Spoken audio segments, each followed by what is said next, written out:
A partir de este momento, están entrando en un paréntesis donde las palabras posibilidad, opciones y decisión toman significado. RCR presenta Dosis Alternativa con Marilia García y Jackson Vargas.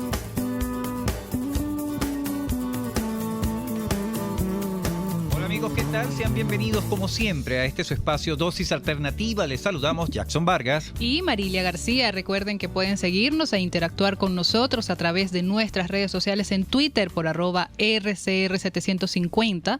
También nos pueden sintonizar en vivo a través del Periscope y a través de nuestra página web rcr.tv, la radio que se ve. Y si por alguna razón no se pueden conectar a esta hora en vivo con nosotros, nos pueden buscar el video a través de nuestro canal en YouTube en Radio Caracas Radio. Ahí pueden ver la reposición, dejar sus comentarios y posibles sugerencias para temas, debatirlos acá en nuestro espacio. Así es, amigos. ¿Sabían ustedes que a los niños y a los adultos le pueden salir de repente o una especie de bulto, ¿no, Marilia? Sí. En la ingle y al rato desaparece solo, pero vuelve a salir un poco después. Esto podría ser síntomas o señales de una posible hernia inguinal. Ese va a ser nuestro tema de hoy, la hernia inguinal. ¿De qué se trata esto? ¿Cómo aparece? ¿A quién afecta más? ¿A los niños? ¿A los adultos? Bueno, para responder todas esas preguntas tenemos aquí en el estudio, y le damos gracias por acompañarnos, al doctor cirujano Leonardo Díaz, cirujano general y de vías digestivas. Bienvenido, doctor. Muchas gracias y muy agradecido por la invitación, Jackson y Marilia. Efectivamente, la invitación es para hablar de la hernia inguinal. Así es. Quizás siempre en el común hablamos de la hernia. Somos muy genéricos. No, este tuvo una hernia o tiene una hernia. Y en específico, hablar de lo que es una hernia inguinal creo que no está muy en el común del dialecto de nosotros, de hablar de términos médicos, ¿no? Entonces vamos a entrar como siempre hacemos en el programa, la parte conceptual. ¿Qué es la hernia inguinal? Fíjate, no es casualidad que hablemos de hernia inguinal cuando hablemos de hernias en general, porque principalmente es la más frecuente.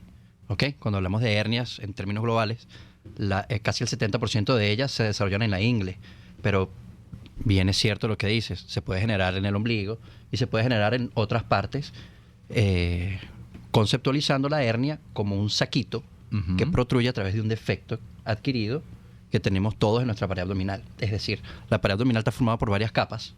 ¿Ok? Varias capas, y en una de ellas, las más externas, aparece un defecto, y las capas más internas salen a través de ese defecto, acompañado o no de contenido intestinal. Más o menos ese es el concepto de una hernia, y cuando se producen en la ingle, por eso además de hernia inguinal también se conoce como hernia de la ingle, se denomina hernia inguinal. Claro, y en el común, Marilia, siempre escuchamos que eso fue producto porque hizo una fuerza, un peso. Exacto. ¿Eso es tan de cierto así, doctor? Sí, es cierto.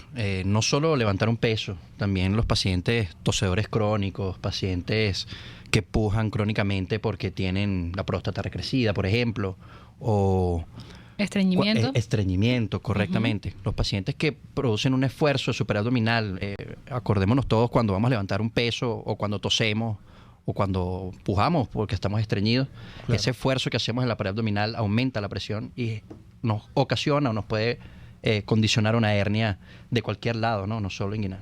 Y en el caso de los niños, porque podemos decir que un adulto con estas posibles causas que nos está diciendo, levantar peso, una próstata crecida, una tos crónica, un estreñimiento, en el niño, ¿cuáles son las principales causas de que le aparezca una hernia inguinal? Excelente pregunta, y es muy bueno separarlo, ¿no? Exacto. Porque de lo que venimos comentando es principalmente del adulto. Pero en el caso del niño, esto se produce porque a través de la región inguinal, una región con una anatomía muy, muy específica, muy detallada, muy especial, a través de esa zona inguinal el testículo desciende al escroto en la formación del niño, en la formación embrionaria, por decirlo de esa manera. Los testículos comienzan estando dentro del abdomen, y cuando el niño se desarrolla, el testículo se ubica finalmente en el escroto, en la bolsita escrotal, en el testículo.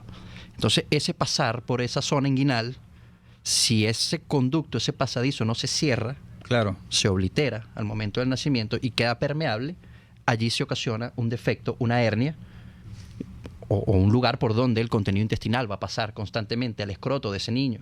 Entonces, cuando el niño nace y comienza a pujar para llorar, comienza con una tosecita, en el llanto, cuando está inquieto, por allí se inflama el testículo, por allí se inflama la zona inguinal y es una de las causas para la hernia. Y cuando le hacen el ecosonograma a ese feto que está en formación o que ya está a punto de nacer, ya ha formado el niño, ¿no se puede detectar esta situación, esta irregularidad? ¿Antes del nacimiento, dices tú? No, antes del nacimiento no, porque es una zona primero muy pequeña, muy específica y siempre hay una permeabilidad tolerable, una permeabilidad que pudiera estar allí, ¿ok? Normal. Normal, porque recuérdate que ese descenso del testículo es normal, ¿ok? Es normal que haga ya ese pasadizo. Lo que no es normal es que luego del nacimiento ese conducto esté permeable aún.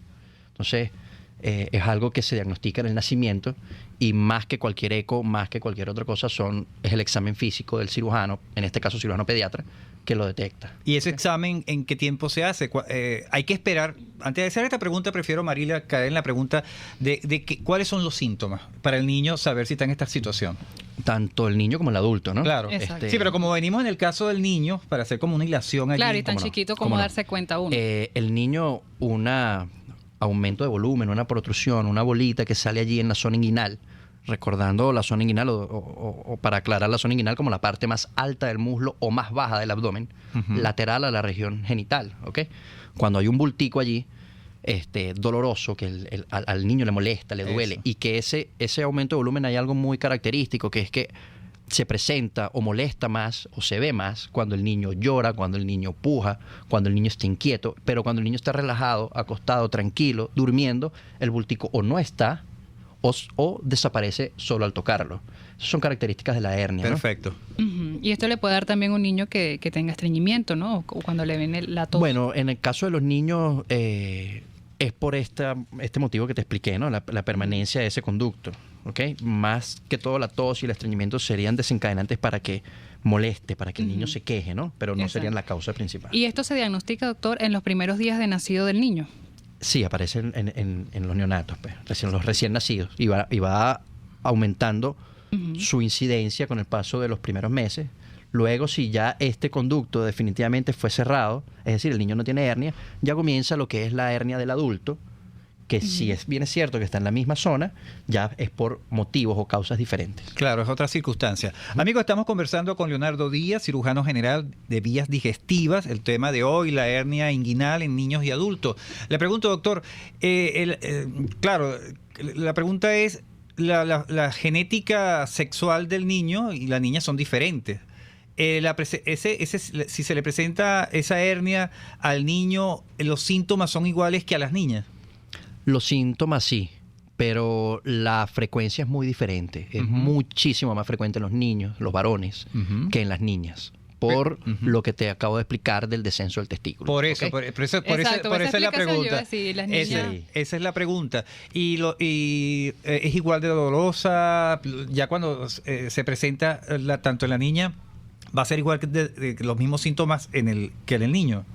Los síntomas sí son los mismos. Básicamente son los mismos, pero por la configuración anatómica, que sería algo complejo de detallar aquí, en las niñas ese anillito o ese defecto suele ser más pequeño y más apretado, por decirlo de esa manera, y suelen complicarse más, al igual en las mujeres también.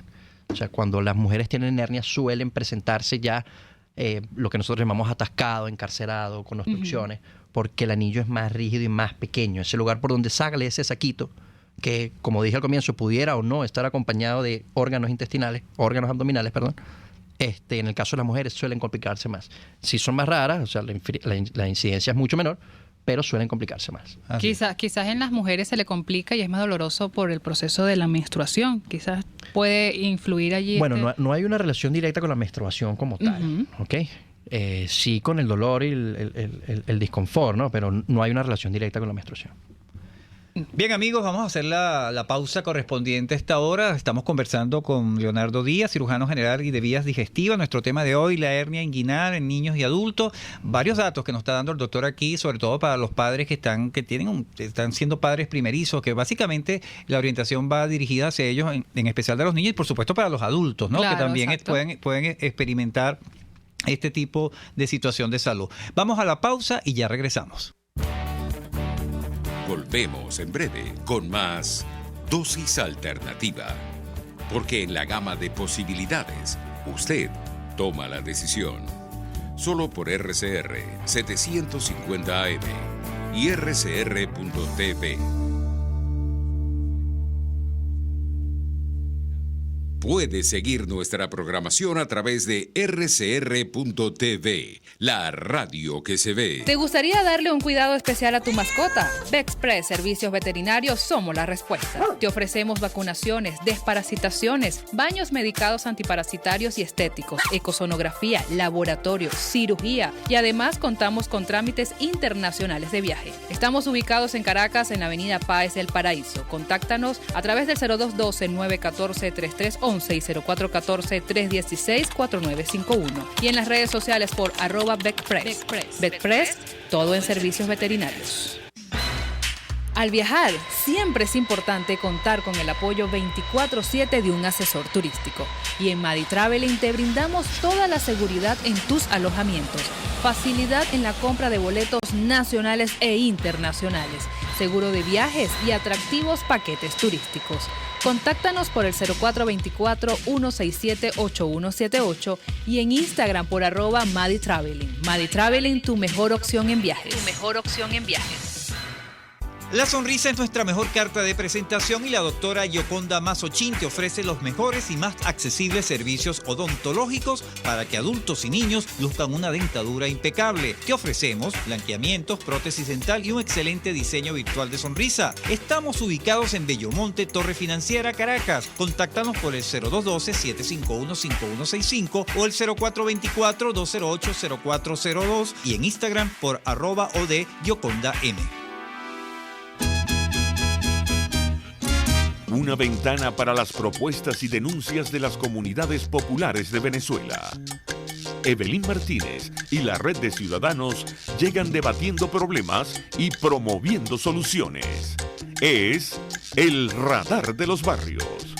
Por la autonomía de los movimientos sociales que no pueden ser complementos de partidos o gobiernos. El Radar de los Barrios, de lunes a viernes, a partir de las 10 de la mañana, por RCR 750 AM.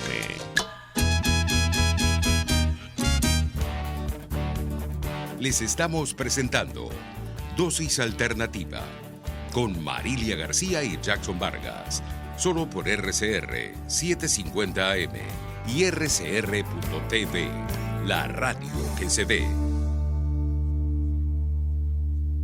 Bien amigos, ya estamos de regreso en Dosis Alternativa. Hoy estamos hablando sobre la hernia inguinal, tanto en niños como en adultos. Para ello nos acompaña acá en nuestro estudio el doctor Leonardo Díaz, él es cirujano general y de vías digestivas. En la parte anterior nos dio un resumen de cuáles son las principales causas de esta enfermedad o de esta condición, tanto en niños como adultos. También nos mencionaba que era levantar peso en el caso de los adultos, la próstata crecida, tos crónica, estreñimiento. Y en los niños nos dio una explicación de cómo va apareciendo esta hernia. Y yo quisiera preguntarle acá en esta parte al doctor, ya una vez diagnosticada, por ejemplo, en los niños, una hernia inguinal, ¿cuál es el procedimiento para el tratamiento? ¿Qué es lo que se debe hacer allí? El tratamiento de la hernia siempre es quirúrgico. ¿Okay? No hay nada untado, tomado o colocado sobre la piel que pueda reparar un defecto de la pared abdominal. ¿Okay? Siempre es la cirugía la opción que resuelve el problema. Siempre. En los niños también chiquiticos niños, de una vez. Adultos, ancianos. ¿A qué tipo de riesgo se está sometiendo o exponiendo el niño o la persona si no se hace este tipo de cirugía en el tiempo que debe hacerse?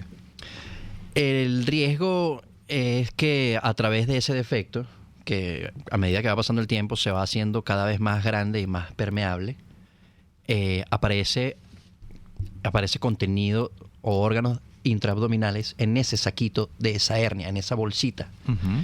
Al meterse intestino allí, por ponerte un ejemplo, y al introducirse ese intestino ahí se obstruye el paciente, no hay manera de que su intestino funcione de manera adecuada. Eso le voy a preguntar, o sea, la parte de procesamiento de los desechos orgánicos, esta parte intestinal, se ve afectada directamente. Sí, imagínate el tubo digestivo como una manguera que comienza en la boca y termina en el ano. Claro. Si tú en una parte de esa manguera la doblas y la tuerces, por esa parte no va a pasar agua. Lo mismo pasa con el tubo digestivo.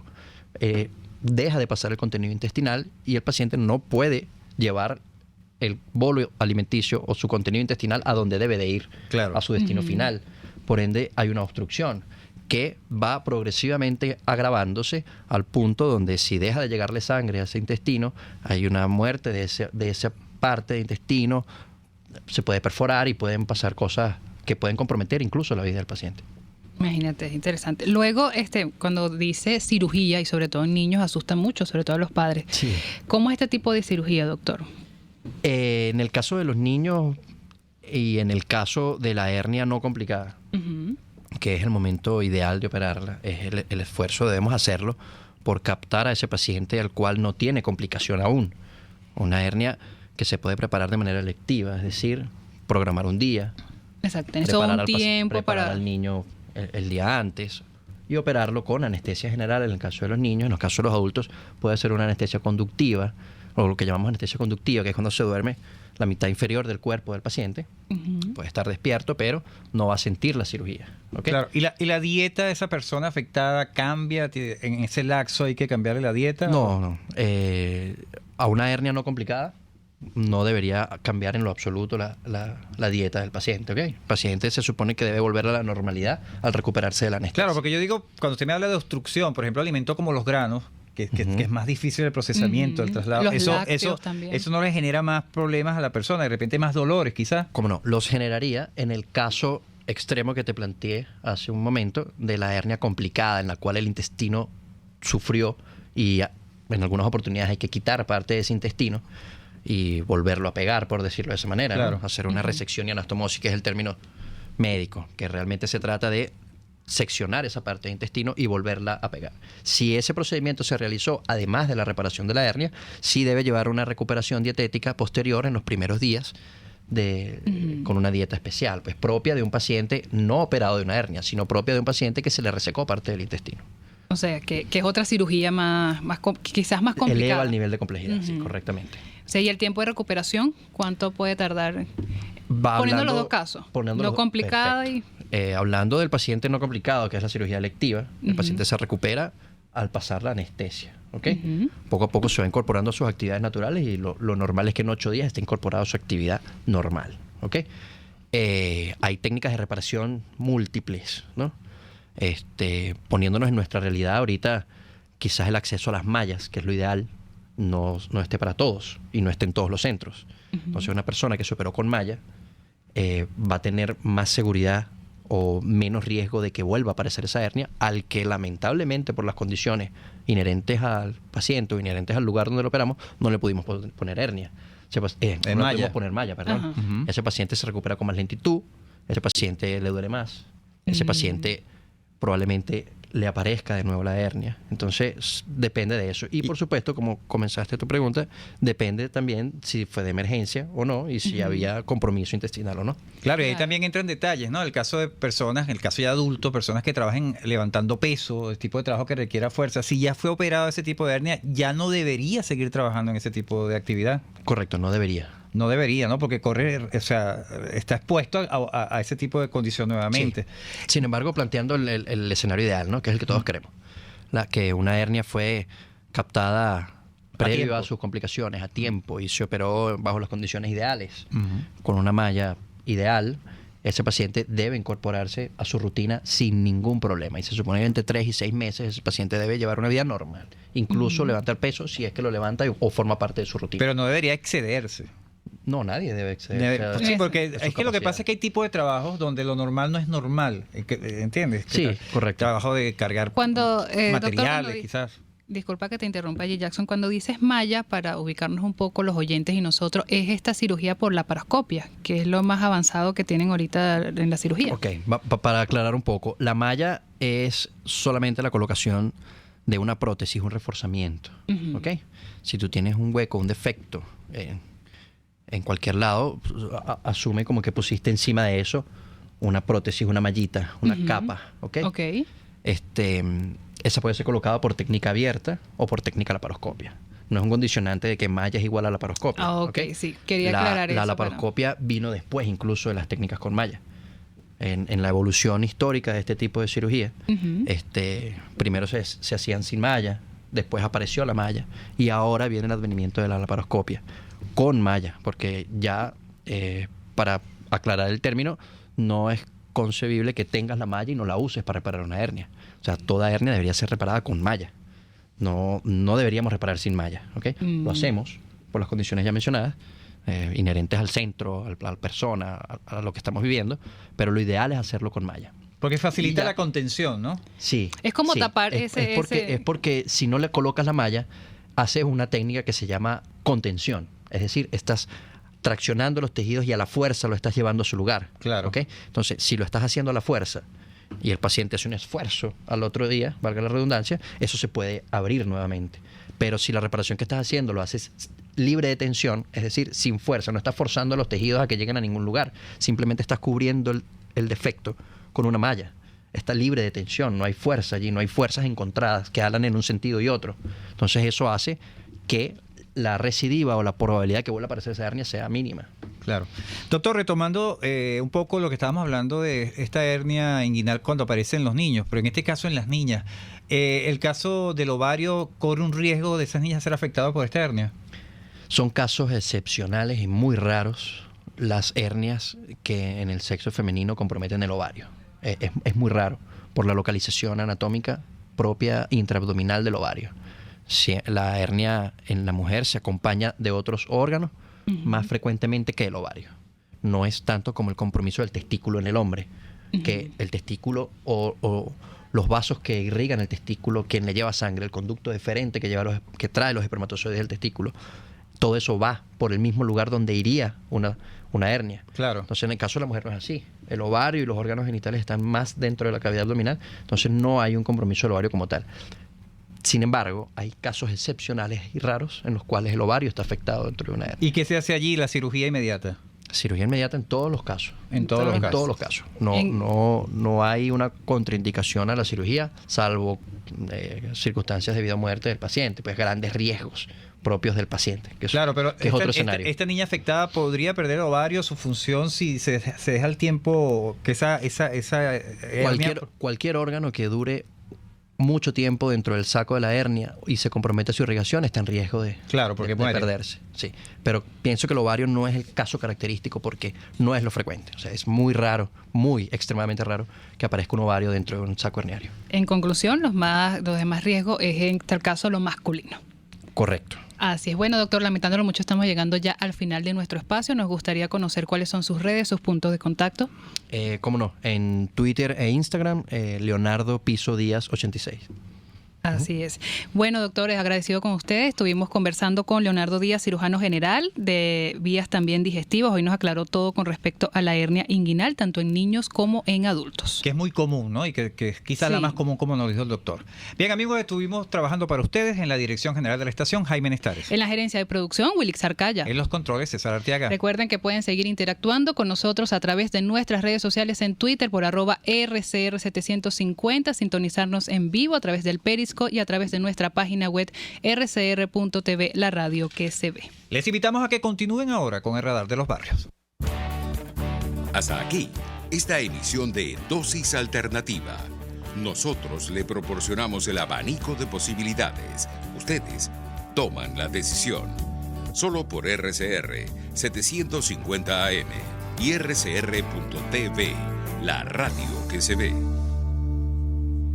RCR presentó Dosis Alternativa, una producción nacional independiente de Marilia García, certificado número 30.260, para dar cumplimiento a la obligación impuesta por el artículo 14 de la Ley de Responsabilidad Social. RCR 750